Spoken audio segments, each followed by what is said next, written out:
आता गणूचा आनंद गगनात मावत नव्हता। गणेशोत्सवाच्या दिवशी गावात मोठा उत्सव साजरा करण्यात आला। ह्याच आनंदाच्या सणात दहीहंडी हा खास दिवस साजरा केला जातो। गणूला लहानपणापासून दहीहंडी पाहण्याची आणि ती फोडण्याची खूप आवड होती। दरवर्षी त्याच्या गावात मोठ्या उत्साहाने दहीहंडीची स्पर्धा असायची आणि त्याच्या मित्रांचा एक गोविंदा पथक असायचं।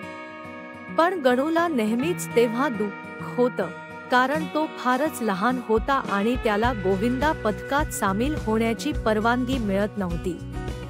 या वर्षी गणूने ठरवलं की तो हंडी फोडणार आहे। तो रोज सकाळी उठून व्यायाम करायचा, जोरदार सराव करायचा। शेवटी दहीहंडीच्या दिवशी गणूचा गोविंदा पथक जिंकली। आपल्या स्वप्नांचा पाठपुरावा करून गणूने दाखवलं की काहीही शक्य आहे। तुम्हाला ही गोष्ट आवडली का? लाईक करा आणि सबस्क्राईब करा।